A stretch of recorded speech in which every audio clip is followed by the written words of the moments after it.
The session is on Innovate, Gaining Global Alliances for Women in Business is the session. And the speakers are, the lead speaker is Miss Dr. Natalie Forrest from USA. The panelist is Mr. Maninder Singh from India. Now the session starts. Great. Hello, everybody. Okay. Have you all eaten? Yes. Have you eaten? You're tired? You want to go sleep? No. You sure? Okay, well, that's good, because I'm interested in being here and sharing some ideas. But I just want to make sure whenever I eat, I get tired. And for some reason, today it's really hot. Have you noticed? It's like really hot. I'm about to take my jacket off, so we'll see about that. Okay? And that would be just to be innovative, right? Because normally as a speaker, you're supposed to stand up here and go, okay, this is what I look like. I don't like that. So I'd rather speak from the heart today. I have nothing prepared other than I've been here all week. And I've been listening, I've been learning, and I've been hearing. Okay? So today I want to talk about innovation, but I want to mostly talk about global alliances for women. I'm going to take a pause here, because we talk a lot about global alliances. And we talk a lot about, especially here, how we're all going to come together. Now we're together, we're going to make it happen, it's wonderful. And then we're going to go home and do what? What are we going to do once we're home? So a lot of time we get really, really inspired, which is wonderful. I love inspiration, I love motivation, absolutely. But we can only gain something if we put a little bit of effort in. That's why I said gaining global alliances. And some of you, of course, you're already out there, right? With global alliances, maybe you're starting up, you're trying to figure out how to get there. But what is the benefit of global alliances, and why do women need it? We've heard a lot this whole week about why we need it, so I'm going to skip that part. But why women? You see, I'm originally from Germany. I moved all by myself to the United States. I have no family in the United States when I moved. But I had enough self-confidence, and I knew who I was, and I knew what my dream was, that I knew I had to go. It was actually a toss-up between going to the United States or Italy. And I ended up with a scholarship to the United States, so I guess that's called divine intervention.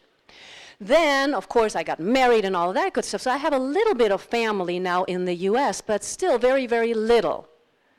My family, my mom still lives in Germany. My brother lives in Spain. We're really global. My family is global. And so as women, this is what I talk about a lot when it comes to women empowerment, and I'm going to change the word from empowerment to something else in a second, and personal performance.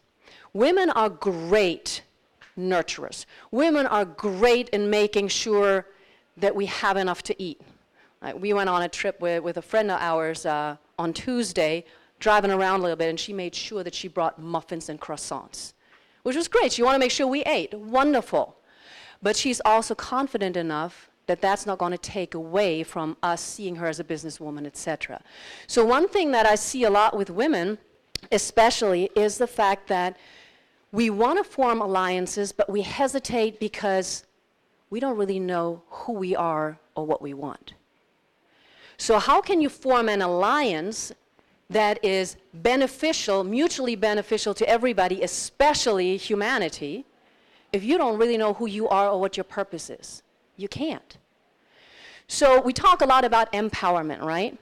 Well, I believe in this instead. Empowerment.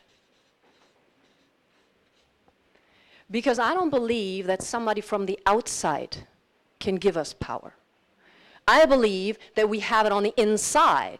So all we need to do is we need to pull it out.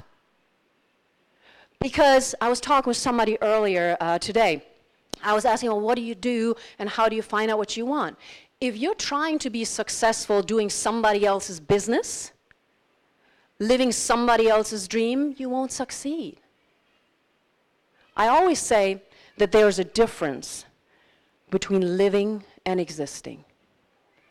And a lot of people exist, especially women. I know a lot of guys who just exist as well, and there's nothing wrong with it if that's what you choose, but it's still a choice. But what I mean by that is we live somebody else's life. I mean, I'm a pretty self-confident woman. My mom really inspired my brother and myself to go out and live our dreams. She was a wonderful example, single mom, not a lot of money and all that, but we were privileged. If you know anything about Germany, social system there is very, very good. So we were very privileged, but she told us from the start, you're privileged. Don't judge anybody else for not being as privileged as you are. So I go by that. So I'm self-confident, but once I fell in love, guess what? I went back, I started the cooking, I started the cleaning, I took a job, all of that stuff.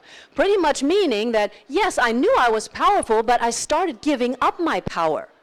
Nobody forced me to, I just tried to fit in. And that's what a lot of us do, we try to fit in. And then one morning I woke up and I went, no, this is not working for me. I do not know who I am. I don't laugh much anymore. What the hell am I doing? And so I started to look at this. I started to reconnect with my inner power. I started to reconnect with my inner purpose.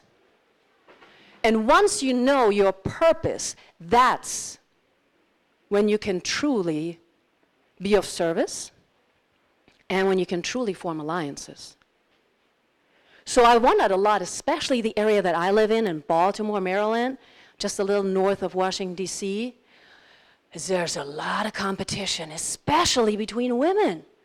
I'm like, what are we doing? We're nurturers. Why are we not collaborating? You've got something. I know you can teach me something. And let's say, you know, my good friend over here needs something. If I know I cannot provide it to her, I'm going to send her to you. That's going to help her, it's going to help you, and if you believe in karma, sooner or later, I'm going to get something out of it as well. But right now, I know that she is going to get the help that she needs. I can only do that if I know who I am. So when we're talking about alliances, networking, collaboration, which are all great things, you still need to start here. I do not believe in competition. I think competition, excuse my language, sucks. It literally sucks the life out of you because you're always looking around. And I said that the other day in the Peacock room. I said, you know, it's crazy because you're constantly comparing yourself. You're judging yourself. That's not the energy you want. If you're always saying, well, I'm not as tall, I'm not as beautiful, I'm not as this or that, what are you bringing into your life? Number one, certainly not self-confidence. Yes. And then you're living that. So how can I go up to you, Bina, and say, I need some help because I think I'm eating wrong? I cannot say that if I'm not sure enough of myself, right? So I have to walk up to her, and then I might be going, hi, what do you do? I can't really say anything. And even here in the halls and, you know, while we're standing out there waiting for the next session, have you noticed a lot of women walk by like this? They barely look up. And this is supposed to be an environment where we all collaborate. And, you know, this is what I do. I say, hi, I'm Natalie. And they go, okay. And I don't mean to be in your face, but I will approach you because I know there's something I can learn from you. I know there's something we can do together. Maninder just told me about the enormously important work that he does with, I'm going to use the wrong term, recycling wasted energy. I think that's about correct, okay? So if you're thinking about that, global alliances are the only way that we're going to move forward. We know that. And there's been a lot of talk about collaboration. There's been a lot of talk about, come on, let's get together, let's do it. Wonderful. But as I said just a minute ago, we're missing a crucial piece. Because what I see is I see a lot of strong women. I see a lot of women on the cusp of really making their mark. But they need to step up. And this is where personal performance becomes important, and where I talk about revolutionizing your life your way, you need to know who you are. And that takes sometimes a little bit of work. So the question is, are you willing to do that work? And if you're willing to do that work, then great, let's talk. I might have a connection, I might be able to help you, who knows? But you need to first find yourself. And then you go out in the world, you know your purpose, and you can start it. Lots of business people who can help you, lots of consultants, lots of coaches. But whenever you pick one, be sure you pick the one that resonates with you.